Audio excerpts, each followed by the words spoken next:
Hey everybody, how's it going? Andrew here, and I just wanted to give a quick shout out to, well, all you guys for being such great listeners. Mustapha and I really appreciate you, and one way that we wanted to go ahead and show you that is with this episode in particular. What we have done is created something free that we wanted to give you that goes in conjunction with the content of this episode.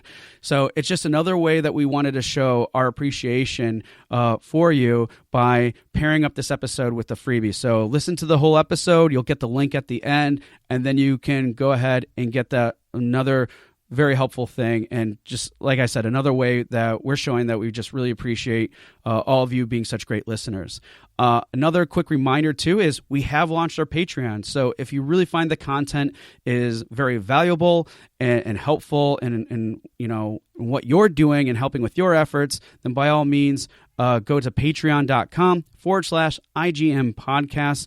Review the tiers, and just if you would like to support us, select the one that best meets your needs. So again, thank you so much for being such great listeners, and let's get to the show. Hey everybody, welcome back to another episode of Indie Game Movement, the podcast that talks about the marketing and business of indie games. I'm Andrew Pappas. I'm going to be your host along with Mustapha Price, our producer, and today is episode 128, where we're going to be talking about mistakes to avoid while building a strong foundation. All right, now creating a strong marketing and business foundation can always be difficult to navigate. With so many moving parts, it's easy to let things fall through the cracks, which in turn can leave you underprepared and overwhelmed. So in this episode, Mustapha and I are going to discuss some of the mistakes that people can make when developing their games and what solutions can be used to help you establish a strong foundation and be completely prepared when you're ready to self-publish or work with a publisher. So that's what we're going to be talking about right here today on Indie Game Movement.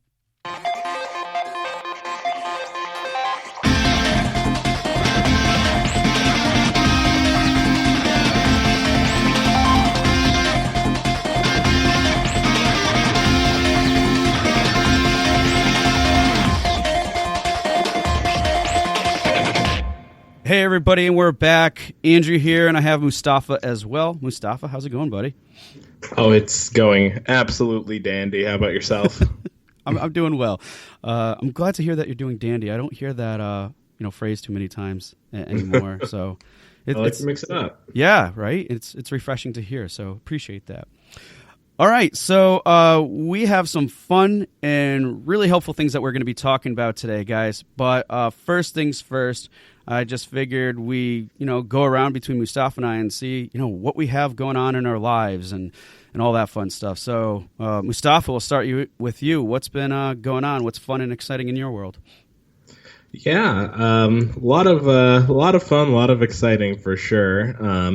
So I've recently started the process. I finished writing a manuscript for a fantasy fiction novel that I've been working on for a while. Awesome. So I've been lately starting the process of reaching out to literary agents to try and find representation for the book. So that's kind of been what a lot of my time has been going toward lately. And if not that, I've been getting into Persona 4 Golden, which released. They put it on Steam a couple weeks ago, which is exciting because the only way to play it before was on a PlayStation Vita. So I'm excited to be digging into that one. Good summer game, I'm sure. Nice. Yeah, I haven't been really getting. I know probably last time we had a similar conversation, one of the the update episode.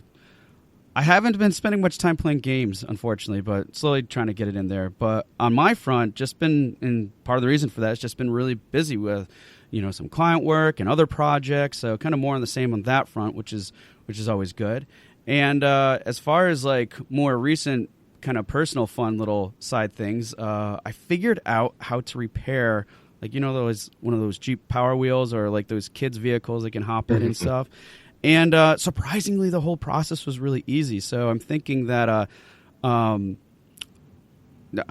don't know. I might have a little hobby here repairing these things because it was really cool, and I want to learn how to modify them. So when my kids hop in them, that instead of going 5 miles an hour, they can go 10. No, that'd be ridiculous, but a little bit faster.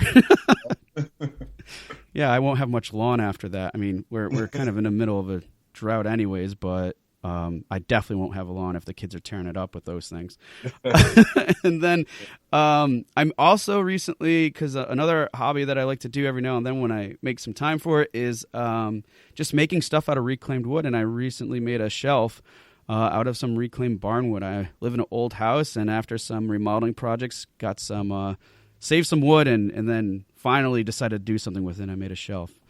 And awesome. Yeah. And then last but not least, which is also a perfect segue into what we're going to be talking about in a moment, was on just a few days ago was a guest on the Indie Game Business podcast. And that was with Jay Powell of the Powell Group Consulting and Indie. So they're a great group of guys. They've been doing this show for a while. It is a podcast, but they also stream on it as well. And while I was on there, we were talking about pre-community development type stuff, or just communities as a whole, and why creating those is really important about when you further get to launching your game and seeking representation from publishers. And we talked a lot about that. So it was really great, fun time. And I was just so grateful to be, on the show with these guys. And so anybody listening, looking for more business related shows for indie games, definitely check out those guys. They're a lot of fun, and they've been doing this for a while too. I have a lot of other great guests on there that really know their stuff. And yeah, it was just a great time. So, all right. So that pretty much covers it on my end. But let's just get right into the, discussion topic here. And so Mustapha, what are we going to be talking about today? Right. Yeah. So we often talk of the do's of the industry in a lot of our episodes, but we're kind of taking a bit of a pivot and really focusing on some of the don'ts. So specifically, mistakes you want to avoid while building a strong foundation. And this is going to parallel, I believe, with a blog post that you published on the website. Is that correct? Yeah, definitely. It's kind of a more straightforward approach in some ways. I mean, we're going to be talking about a lot of the same things, but kind of diving in a little bit more, and also providing some other different examples. So definitely a lot of this parallels with that blog post for sure. All right, excellent. Yeah, so we're going to be definitely digging into some common mistakes that developers make from the conception of their game all the way through to release. And so you'll get a pretty holistic view of areas of the life cycle where we see opportunity for more proactive thinking and things of that nature as it pertains to marketing. Yep. And then at the end of the episode, we'll have a little special bonus for you listeners. So make sure to stay tuned, and we'll get that information out to you. Yeah, definitely. So, all right. So I'll go ahead and kick this off with the framework of, at some point, as an indie developer, you're going to want to consider, self-publishing or going with a publisher, and because those are all things that ultimately you're going to have to do anyways, right? But prior to that point where you're making that decision, what are the types of things that, devs should be doing to be prepared, more prepared when they approach making that decision? So what would you say, Mustapha? And we're really going to hone in on a lot of these too. And I guess to answer that question to start off, what would you say would be one of the main things to kick off with? Like, what types of things can you be doing to be prepared as you're working towards that decision of self-publishing or working with a publisher? Right. Yeah. I mean, there are so many factors that play into that decision. But I think ultimately the most important factor is what is going to be the most important outcome for you of the project you're working on. Are you looking for something to have that kind of wide commercial reach? Are you looking to create something that is widespread and financially successful and sustainable enough for you to continue on to future projects? Are you looking to capture a specific niche and kind of focus in on that? Are you looking to do something that maybe you're not as concerned about the reception so much as you are about creating something that aligns with your vision? But I think no matter what direction you're going in, you have to kind of establish what the purpose of your company, your brand is early, which I think can serve as a pretty major early pitfall. Is having the ambiguity, not necessarily having a clear direction or thought process as to what you want your team to be. Yeah, and you bring up a lot of good points with that too, because I think, and well, not just think, but just from what I've experienced as well with working with devs, talking to devs, is a lot of times people will just focus only on the game, especially if it's their first game, and not necessarily the brand. And understandably so, when you're starting out, especially, you're like the forefront of everything that you're doing is going to be around the game, and why think beyond that. But the reason why we're talking about having that vision and incorporating and building out the brand, so to speak, is because as you move further along, what will happen is when you start looking for those partnerships, or when you start building that team, if you are building up a team, especially anybody larger than like a few people, they're going to look to you for that type of guidance and vision and understand and clarity of what you're looking to do. And if it's not necessarily always defined, it can be sometimes not necessarily discouraging, but your team members and other people are going to want to know what that vision is, and that because it provides a sense of confidence that you instill on the rest of your team. So having those things in place and really thinking about it is important to not just yourself to know that direction, but for everyone else, so they have a really clear understanding of where the project, where the company is going to go. And for some people, it might be kind of challenging to think that, because let's face it, we don't necessarily always have the ability to have that real clear visualization of the future, right? Because it's the unknown.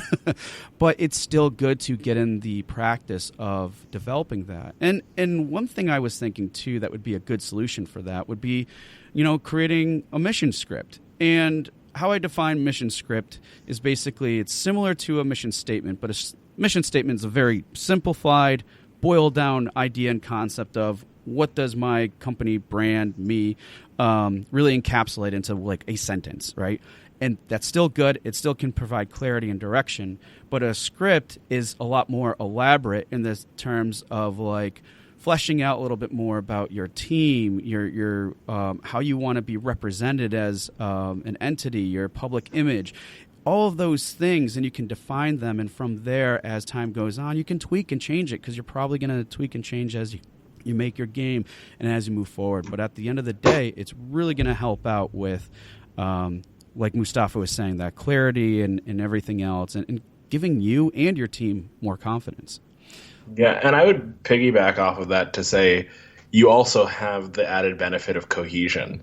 And that is so important in every facet of what you're doing. I mean, if you think about bringing on an artist, sure, you can show them the art direction of your game, but to be able to explain to them the game's purpose and how it is an extension of the brand's purpose, all of a sudden they're able to have what I think is an even more tangible sense of what you're trying to convey artistically. Yeah, and then absolutely. From a business angle, if you ever were to invite, say, a third party to assist you in your marketing or what have you, having that type of clarity and having it be, something that you already put a lot of thought into allows you to better convey to any of those individuals what you would expect of them or what type of assistance you need specifically. So it is important in every facet of the process, from your marketing to your design, your development, building your team, building relationships with other developers, to building your community with gamers and players, your consumer base. All of that ties to the cohesion of your vision and the ability to convey that effectively. Absolutely. And what's really cool about this too, which totally leads into another thing that we notice that some people don't necessarily do, is because it's very similar in nature in a ways, but not having a marketing plan. So, for those of you who are familiar with this already, and some of you may have already done this, Renja Marketing does have a free marketing plan template that you can leverage. But a lot of times what happens is, kind of like what we were saying about not necessarily defining